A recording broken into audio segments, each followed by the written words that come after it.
All right, good day, everyone. Thanks so much for hanging out this morning or whenever. My name is John. This is Passages and Pranayama. This is an ongoing series for me. Of course, I like to introduce some yoga stuff and yoga philosophy. And right now, picking my way through the Samkhya Karika by Kapila. It's a one of those like orthodox philosophical schools that Hinduism is partially based around. A lot of its philosophies are actually drawn from the Vedas, but quite honestly, it is it's as cold as nature is. Let's just say it's a wonderful philosophy. There's no doubt about that. Kapila does his best to um, observe nature as it is without imposing humanity on it too much. Right, let's just put it that way. Okay, so we're up to 11. We're up to Karika 11. Reminder, just like last week, we practiced some Qi Gong breath work last week, and we'll do some of the same today. All right, so that is, of course, after the lesson. As I mentioned, we are in Karika 11, and it reads The manifest is composed of the three attributes non discriminated, objective, general, non intelligent, and productive.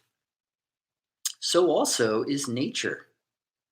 Spirit is the reverse of that as well as similar. Hmm. So, like, it's sometimes when you read, say, like the Yoga Sutra or the Upanishads, right? When you read the Upanishads, and I would imagine this is the same. There are certain parts of the Bible that are really wonderful. The Quran, the Torah. Not that this is a religious text whatsoever, but say the Dadi Ching. These kind of philosophical texts, religious texts. You want to get punched in the face by something amazing, something to just blow you away. Doesn't happen too much in Sankhya philosophy. As I mentioned, it's kind of like straightforward, and this is what it's going to be about. So now we have to like kind of decipher its meaning, and what. So what is this? Let me repeat. The manifest is composed of the three attributes. That's the gunas, right? The three qualities of nature, we could say, right? And that is sattva, tamas, rajas, right? And sattva is balance and harmony. Tamas is like inert, heavy, and rajas would then be dynamic, passionate. It's non-discriminated, which is excellent. I think last week I had mentioned this that the nature is somewhat cruel, right? If you're familiar with Dungeons and Dragons, maybe I brought this up in the past too. I'm a Dungeons and Dragons geek who has not played in like 2 years. Ugh. And I really, really need to. So, anyway, where was I? Non-discriminated and objective. This can kind of go in there as well. Um, it's cruel. Nature, the unmanifest, right? It doesn't have an intention. It began, and it's just kind of rolling along because of what has happened before it. It's not given any course of action, say, when we get into how we fit into this, right? How humanity kind of fits into this, and how our spirit kind of fits into this. We could say, okay, well, I want to plant a garden. I'm going to plan that thing out, and therefore, the experiences of my past are now going to be augmented by this new thought of having a garden I'm going to go out to a gardening store. I'm going to pick up supplies and soil and plants and all that jazz, which I may not have done beforehand. Right? Nature's garden has simply unfolded over the years. There was no intention behind it. Okay. Discriminate object. It's general. General's an interesting quality for the manifest to have. It's general, so that means it's like not specific. Right? Again, it's as nature unfolds, it's not going to actively create something because there's no consciousness behind it. It's not intelligent and it is productive, as I've been talking about, right? Nature is constantly unfolding around us. I always love to see those, whether it's images or GIFs or, of course, videos. I think there's, things like this on, maybe Discovery Channel or whatever it's called, Discovery Plus these days, where, what if humans were to disappear? What would nature look like? What would the cities look like? And it's interesting to see, of course, in like 3 years' time to be completely, not maybe not completely overrun, but how quickly um, wild animals and foliage would just start to pour in. Okay, so now spirit, it goes on. Okay, okay, it goes on. So also is nature. So we're talking about the manifest, um, the things that are, of course, being created by the unmanifest, or the things that exist, I should say, not being created, the things that exist. Okay, the manifest. Now, they are, of course, things that will create other things. Now, so also is nature. Right? So nature has these same qualities as well. Right? So nature itself, as mentioned, will kind of continue to, kind of grow and spread, and it's going to do its thing. Right? And we got to look beyond what we might consider nature as well. Right? We look outside our windows. We see nature unfold in front of us, but that doesn't necessarily mean it's the nature that Kapila was talking about. Well, this includes the type of nature that Kapila was talking about. But we're looking, we got to, kind of zoom out a whole lot, or is it zoom in? I don't know which direction we're going, but you got to think about the activity of the cosmos as well, right? This is nature. Okay, now it goes on. Last little passage here. Spirit is the reverse of that, as well as similar. All right, and this gets into kind of something kind of interesting here. As I mentioned about like kind of creating the garden, right? One thing that the manifests is unintelligent, right? Is non-intelligent, right? So the manifest is non-intelligent. The thing with the spirit, the purusha, we have consciousness, right? This consciousness is fully experienced in a deep meditative state. But because of that, we also have intelligence, right? And therefore, it is the reverse, right? It is not intelligent, but we have the ability to become intelligent. Now, this is kind of interesting. This intelligence that we have to kind of move about in the world in a way with intention. We can also create uh,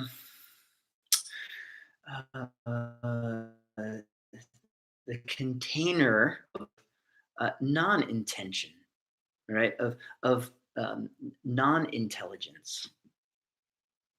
So why would we want to do that? What's the purpose? Oh, maybe getting back to the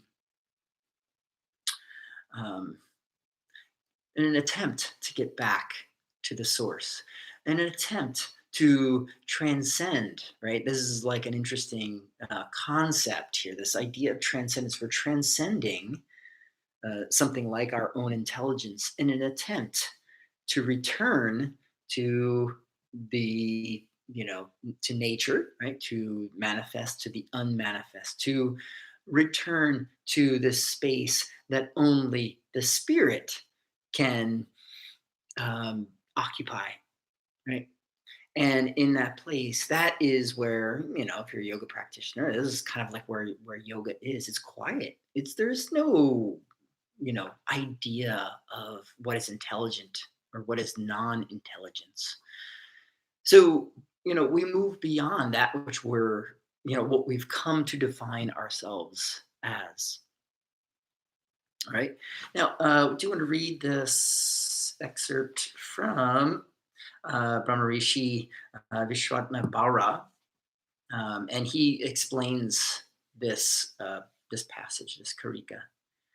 Okay, these hymns highlight the similarities and dissimilarities between the unmanifest and manifest, cause and effect, and follow with a discussion regarding the knower, right? The knower, Nyadi, is somewhat like the spirit. It's the consciousness that has the ability to see ourselves within that framework that is nature that Kapila has already laid out. So if you're unfamiliar, you got to watch the other ones or study Samkhya.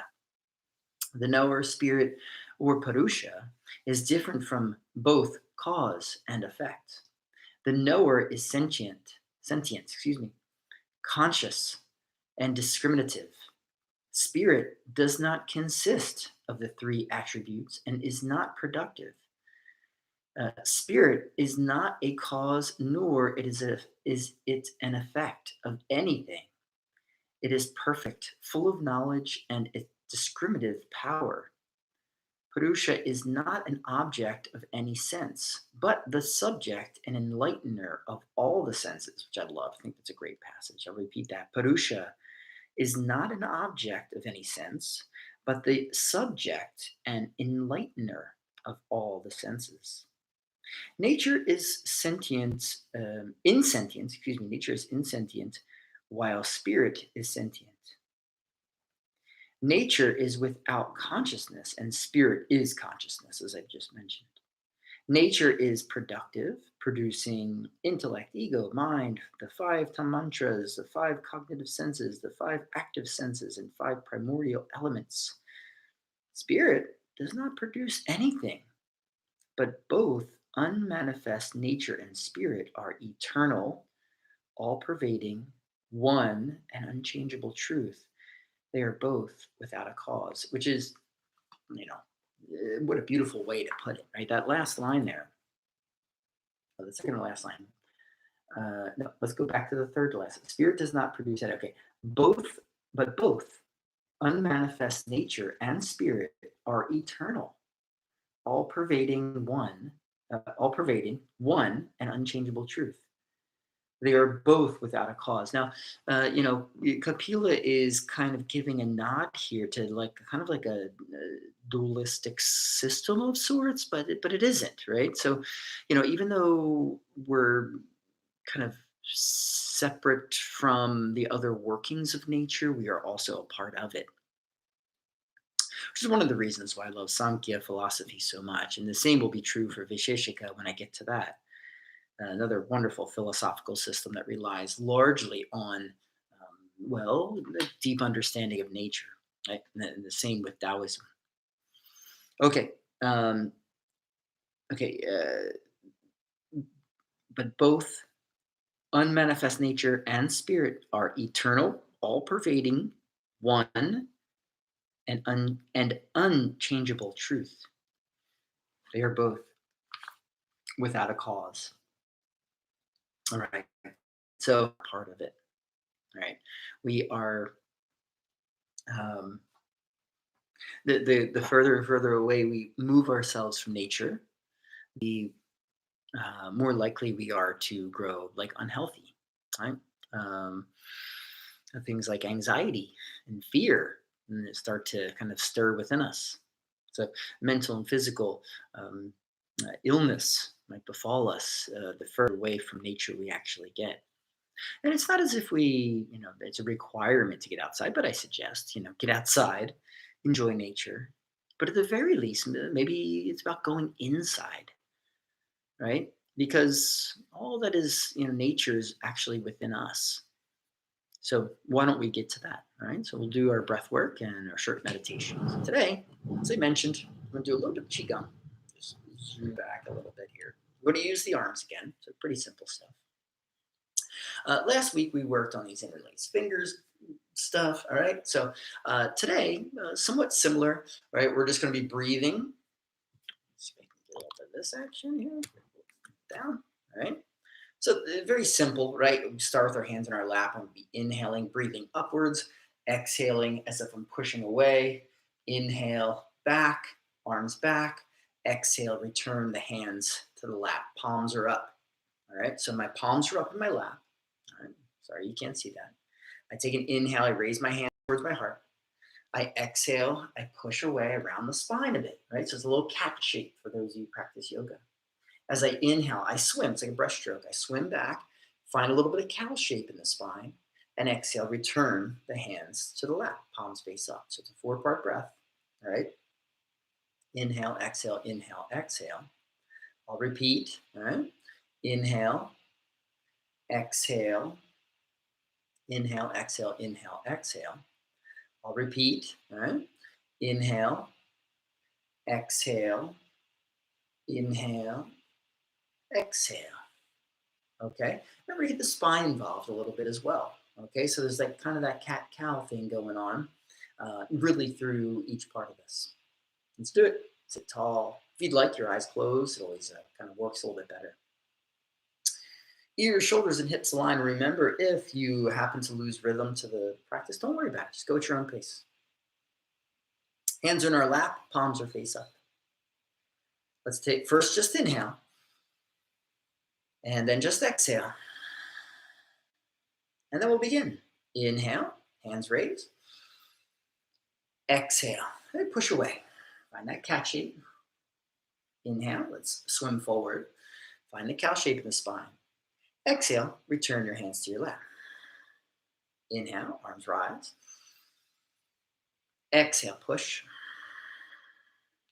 Inhale, swim. Exhale, return.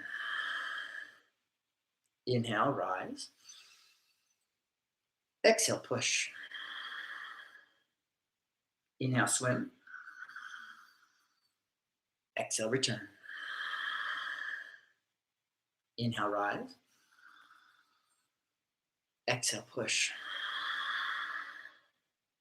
Inhale, swim. Exhale, return. Inhale, rise. Exhale, push. Inhale, swim. Exhale, return. Inhale, rise. Exhale, push. Inhale, swim. Exhale, return. Inhale, rise. Exhale, push. Inhale, swim. Exhale, return. Inhale, rise. Exhale, push. Inhale, swim. Exhale, return. Inhale, rise. Exhale, push. Inhale, swim. Exhale, return. Inhale, rise. Exhale, push. Inhale, swim. Exhale, return. Exhale, push. Inhale, swim. And exhale, return. Keep your hands resting in your lap. Inhale. Exhale.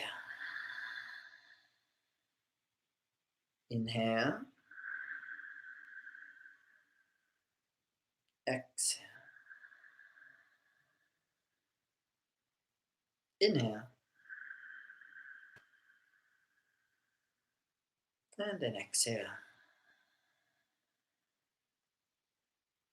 Good. Now just loosen control of your breathing and let's take a few moments to go inwards. right? Concentrate on your breathing. And maybe your mind, or maybe you will slip into a state of meditation.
Move to an exhale. Deep inhale, shoulders rise. And exhale through your mouth. Roll your shoulders back and down. Right. Thank you so much for joining me. If you like it. All right. Hit that like button. If you um, have not subscribed, subscribe. All right. Would appreciate it. And check out all of the other videos. Right. It was trying to get a practice video out this week, but my week ended up being busier than I thought. Everybody have a wonderful day today. I really appreciate it. Be sure to take good care of yourself, and also take good care of other people. Peace.